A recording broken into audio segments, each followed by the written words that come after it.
ओम तत्सत। हरि ओम तत्सत। हरि ओम तत्सत। ओम नमो भगवते वासुदेवाय। ओम अज्ञानतिमिरन्धस्य ज्ञानाञ्जनशलाकया चक्षुरोन्मीलितं येन तस्मै श्रीगुरुवे नमः। ओम सहुं ब्रह्मरूपाय ब्राह्मणे स्वाहा। ओम गुरुजी आप मेहरबान कुल मेहरबान अखे अमर अजर अज सुनचेतन श्री आप हो। श्री राम बाण श्री नवल बाण लगे बाण टले काल। ध्यान मूलम गुरु मूर्ति पूजा मूलम गुरु पदम मंत्र मूलम गुरु वाक्यम मोक्ष मूलम गुरु कृपा। नमो नमो गुरुदेव जी नवल साहिब निज नूर। चरणन को प्रसिद्ध भय कर्म गए सब दूर। अमर लोक से आविया हंस उबारण हार। जीवा कारण दे धरी जग में ले अवतार।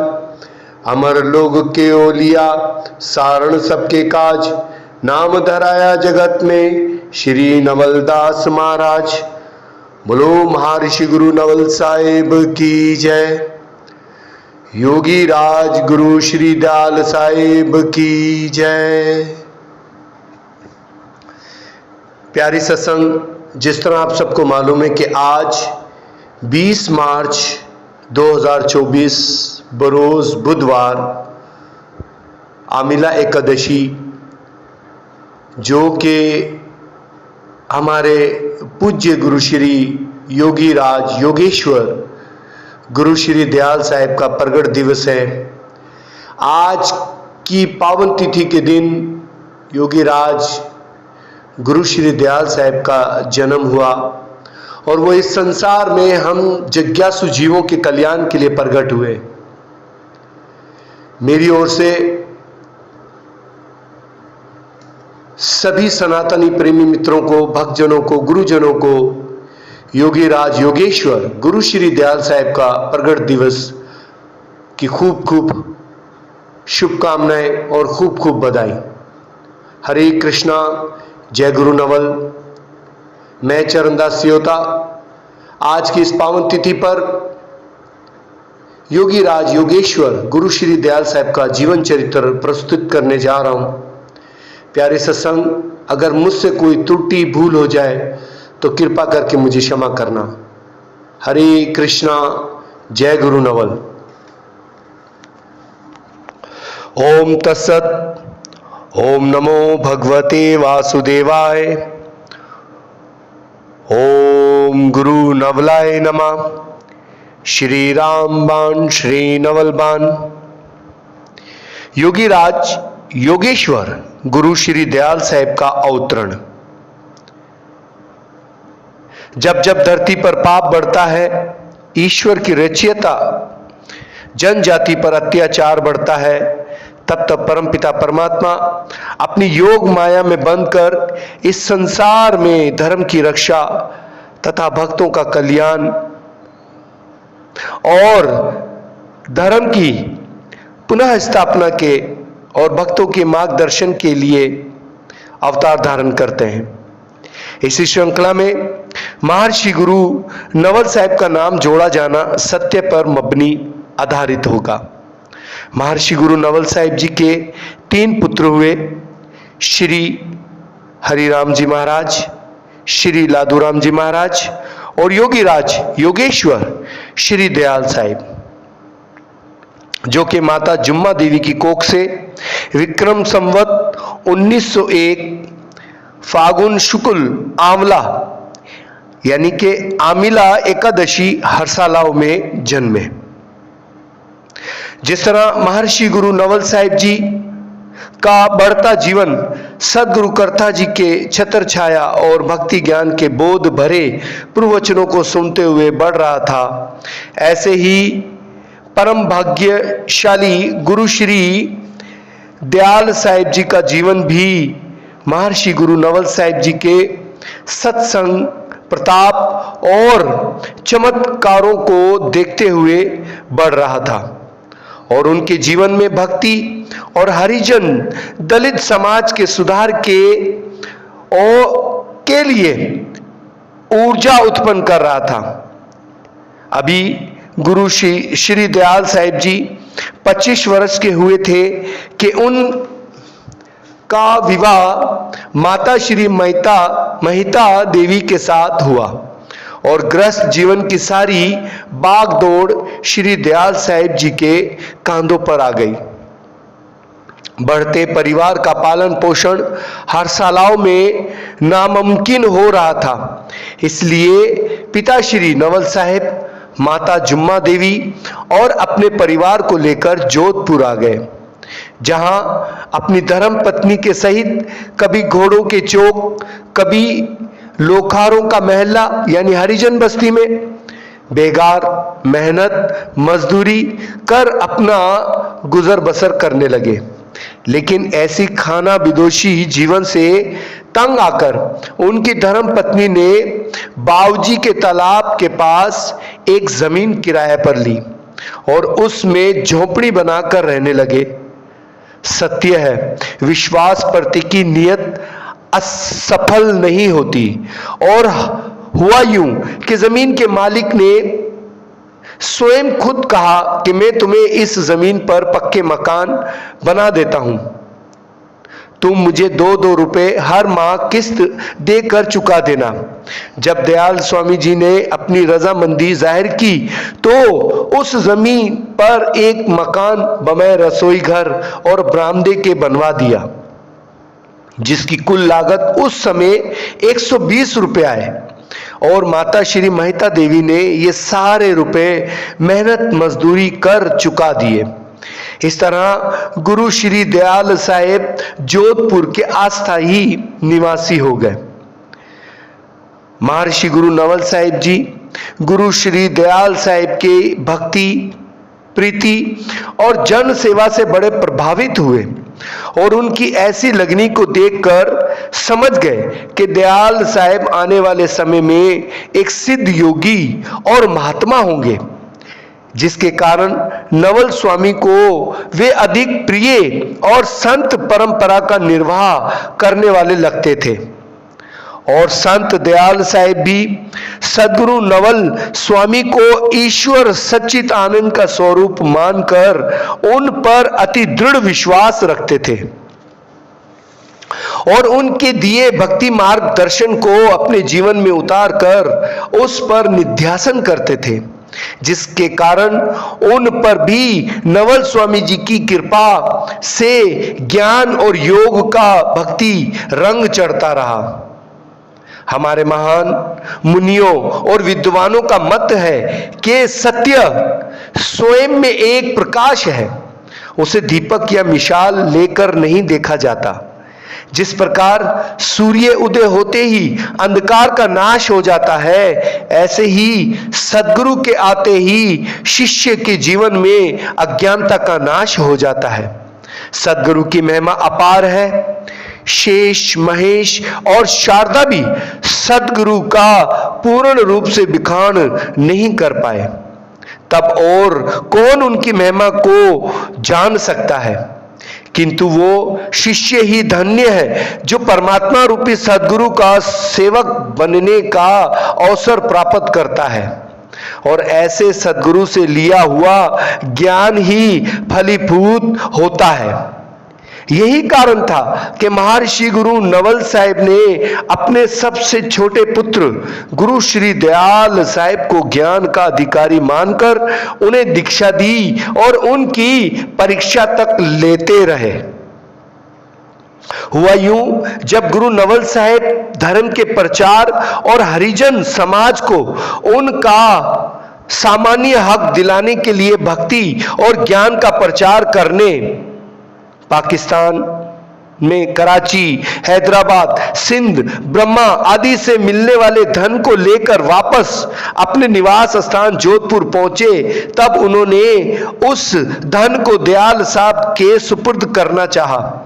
तब गुरु श्री दयाल साहब ने उन्हें उत्तर दिया, महाराज, हमें इस कंचन और धन से कोई लाभ नहीं और ना ही हम इस मोह माया में फंसना चाहते हैं। हमें तो केवल आपके श्री चरणों के धन की आशा है। दयाल साहिब जी का ऐसा उत्तर सुनकर नवल स्वामी जी गदगद हो गए। उनके नेत्रों से प्रेमामय अश्रुधारा बहने लगी और भाव विभोर होकर दयाल साहिब जी को अपने गले लगा लिया और उस समय उपस्थित लोगों से भाव विभोर होकर कहा, दयाल राम एक महान सिद्ध योगी होगा।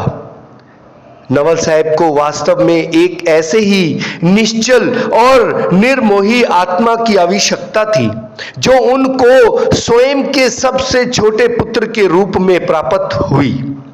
और दयाल साहिब ने भी अपने कर्तव्य से यह सिद्ध कर दिखाया और सारे धन को संत महात्माओं की सेवा और गरीब असहाय तथा दलित समाज के सुधार के लिए खर्च करने लगे और साधु महात्माओं तथा गुरु नवल साहिब जी की सेवा में रहने लगे।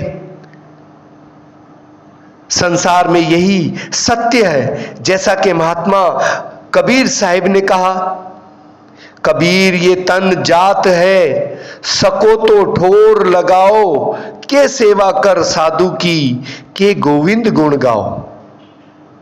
दयाल साहिब ने अपना हर क्षण प्रभु भक्ति और साधु सेवा के लिए समर्पित कर रखा था, जिसकी गौरव गाथा समस्त भारत में फैलती जा रही थी। महर्षि नवल साहिब के अपने वचनों अनुसार संसार को त्यागने के बाद गुरु श्री दयाल साहिब उनके उत्तराधिकारी और नवल संप्रदाय के पहले गादीपति नियुक्त हुए और बाप जी के दिए लक्ष्य को भली भांति पूरा करने में अपना जीवन गुजारने लगे। उन्होंने नवल पंथ की स्थापना का विचार प्रकट किया। नवल कृपा से दयाल साहिब एक पूर्ण साधु एवं संत थे, किंतु उन्होंने मन की शांति और आत्मा चिंतन के लिए निर्जन वन पहाड़ों में जाकर तपस्या करना उत्तम समझा। उनका कहना था कि नारायण लगन में ये पांचू ना सुहात, विषय भोग निद्रा हंसी जगत प्रति बहु बात। वे जोधपुर से गिरनार के पहाड़ों पर 12 वर्ष की तपस्या के लिए चले गए, जहां उन्होंने 12 वर्ष तक कठोर तपस्या की। एक युग की कठिन तपस्या के बाद दयाल स्वामी पुनः जोधपुर आ गए और शहर पना दीवार की ब्रुज में रहकर आपने 3 साल तक तपस्या की। इस समय में वहां आपके दर्शनार्थ काफी नर नारी आने लगे तथा सत्संग चलने लगा, किंतु लोगों को उनकी इस स्थिति से संतोष नहीं था। उन्होंने दयाल साहिब को गुरु गादी आश्रम पर पधारने का निवेदन किया और दयाल साहिब कुछ समय के लिए नवल साहिब की समाधि पर विराजे, जहां नित्य प्रति सत्संग एवं भजन वाणी आदि के पावन कार्य संपन्न होने लगे। किंतु दयाल राम जी भी कुछ कर गुजरने को आतुर थे। उनके मन में नवल स्वामी की तरह गरीब एवं दलितों के उत्थान का विचार हिलोरे ले रहा था। आपने कठिन परिश्रम करके आश्रम को नया रूप दिया और व्यवस्था आदि को ध्यान में रखते हुए जोधपुर में महंत प्रथा की स्थापना की। दयाल स्वामी स्वयं को एक साधारण मनुष्य मानते थे और आप संत प्रथा की साधारण स्थिति का पालन करते हुए जोधपुर नगर के घर घर से रोटी मांग कर लाते और उन्हें गायों, कुत्तों तथा अपंग और असहाय लोगों को खिला देते। आपका एक विशेष कहना था कि मनुष्य के लिए अपनी कमाई का कुछ भाग परमार्थ में लगाना अति आवश्यक है।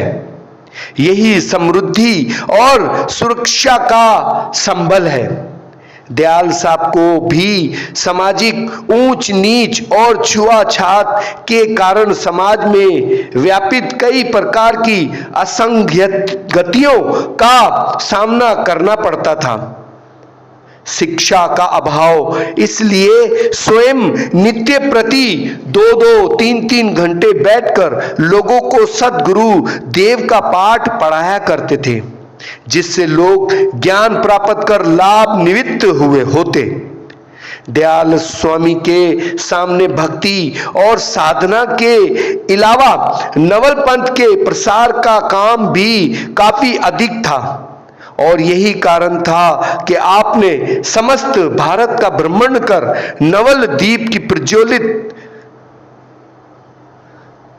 नवल दीप को प्रज्वलित किया एवं नवल साहिब का नाम लोगों की जुबान पर जपाया। आपने अपनी वाणी और भजनों आदि से सोए हुए उन लोगों को जगाया जो विषयी वासना और भोगों के चक्कर में फंसकर परमपिता परमात्मा को भूले हुए थे। भगवान ना जाने भक्त की कैसी कैसी परीक्षाएं लिया करते हैं। एक बार जोधपुर में प्लेग की महामारी की बीमारी फैल गई। फल स्वरूप काफी लोग नित्य प्रति काल के ग्रास बनते जा रहे थे। प्रत्येक परिवार महामारी का शिकार था। उस समय असहाय दलितों और गरीबों की आशा केवल दयाल साहिब ही थे, जिन्होंने कठोर परिश्रम करके लोगों के घरों में घूम कर दिन रात सेवा की। विशेषकर हरिजन बस्तियों में अपने कांधों पर पानी का मटका रखकर प्यासों को पानी पिलाया और पानी पिलाया करते। ईश्वर इच्छा थी दयाल स्वामी ने जिन जिन लोगों को पानी पिलाया वे सभी महामारी से बच गए।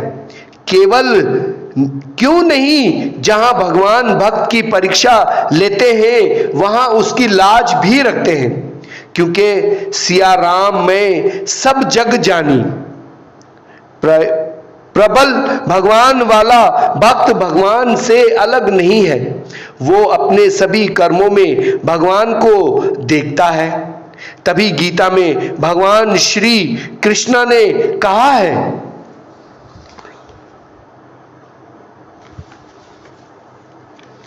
जो पुरुष समस्त भूतों में सबके आत्म रूप मुझ वासुदेव को ही व्यापक देखता है और संपूर्ण भूतों को मेरे अंतर्गत देखता है, उसके लिए मैं कभी अदृश्य नहीं होता हूं, क्योंकि वो भक्त मेरे में एक ही भाव से स्थित है। महामारी से बचे हुए लोगों में आज भी ऐसे लोग हैं जो दयाल साहिब के इस चमत्कार को प्रत्यक्ष प्रमाण देते हैं। विश्व के कतिपय लोगों की ये धारणा हो सकती है कि मोक्ष प्राप्त करने के अनेकों साधन हैं, किंतु स्पष्ट अंधकार को दूर करने के लिए मोक्ष प्राप्त करने के अनेकों साधन में अंधकार को दूर करने के लिए प्रकाश के अलावा कोई दूसरा चारा नहीं है। उसी प्रकार ज्ञान एवं मोक्ष प्राप्ति का साधन केवल सद्गुरु की कृपा ही है। गुरु भक्त को कभी कोई कष्ट नहीं होता, क्योंकि सद्गुरु समय समय पर अपने शिष्य के अज्ञान रूपी अंधकार को दूर करते रहते हैं। तभी तो गुरु की महिमा के संबंध में कहा गया है कि गुरु गोविंद दोनों खड़े और किनके लागू पांव, बलहारी गुरुदेव के जिन गोविंद दियो मिलाए। स्वामी दयाल साहिब अपने समय के महान योगी और पराक्रमी संत थे। उनको माया के साथ साथ काया से भी मोह नहीं था और ना ही किसी प्रकार का अहंकार। दयाल स्वामी प्रत्येक मेहतर के घर जाकर उन्हें सन्मार्ग का उपदेश दिया करते थे। कभी कभी तो स्वामी जी परिवार के मुखिया की अनुपस्थिति में भी किसी के घर में पहुंच जाया करते थे। जिस घर में दयाल साहब जाते तो उनके सम्मान में घर वाले काफी कुछ करना चाहते, किंतु वे उन्हें मना कर देते। दयाल साहब केवल उसी वस्तु का उपयोग करते जो उस समय उस घर में उपलब्ध होती। दयाल साहब ने मातृंग समाज का बड़ा उपकार किया। वे हर गरीब और दलित की सेवा को अपनी साधना मानते थे। इसी कारण आज उनके कार्य और उपकारों की छाप लोगों के दिलों में विद्यमान है। मेहतर समाज उनके नाम को गाते गाते आज नहीं थकती। दयाल स्वामी ने भारत के अलावा ब्रह्मा, रंगून आदि देशों का भ्रमण कर जन कल्याण एवं सामाजिक चेतना में महान योगदान दिया। संत दयाल साहब को महर्षि नवल स्वामी द्वारा दी हुई बहुत बड़ी शक्ति प्राप्त थी। नवल साहब के पास उनका संत बाण था। वो दयाल बाण के नाम से प्रसिद्ध हुआ। इस बाण में वो शक्ति नहीं थी कि जिस किसी पीड़ित के ऊपर से इसे फिरा दिया जाता वही अपनी पीड़ा से मुक्त होकर आनंदित हो जाता। एक समय संत दयाल स्वामी ने देश देशांतर के समस्त संतों महंतों को आमंत्रित कर एक विराट सत्संग का आयोजन किया। इसी अवसर पर आपने अपने इकलौते पुत्र श्री राम बकस जी महाराज को नवल स्वामी की गुरु गादी की चादर जो दयाल साहब को मिली हुई थी अपने कर कमलों से ओढ़ा दी। गादी और आश्रम का समस्त कार्यभार राम बकस जी महाराज को सौंपकर आप भ्रमण के लिए निकल पड़े।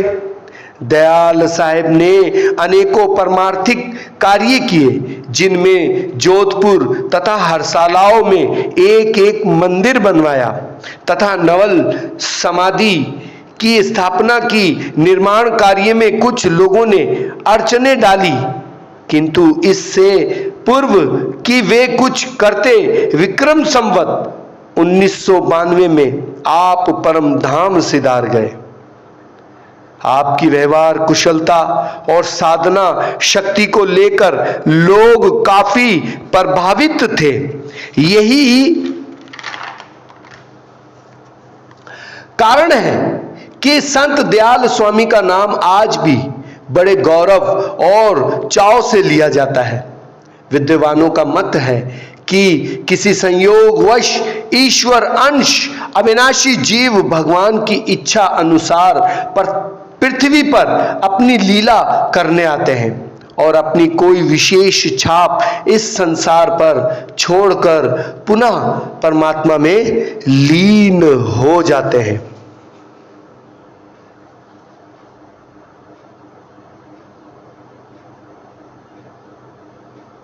इसीलिए कहा गया है, ज्यों तीरथ मिला मंडा मिला आए संयोग, आप अपने जाएंगे सभी बिठाऊं लोग। बोलो सदगुरु योगीराज योगेश्वर गुरु श्री दयाल साहेब की जय, महर्षि गुरु नवल साहेब की जय। प्यारी सत्संग, ये था गुरु श्री योगीराज योगेश्वर गुरु श्री दयाल साहेब जी का जीवन चरित्र।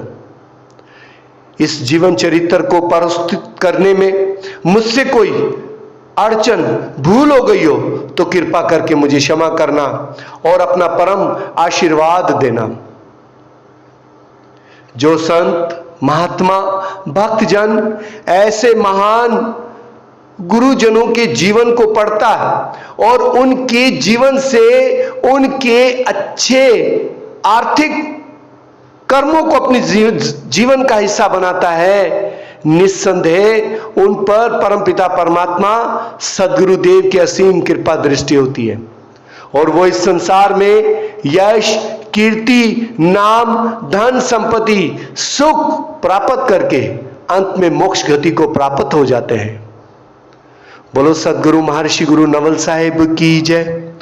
ओम नमो भगवते वासुदेवाय। ओम नमो भगवते वासुदेवाय।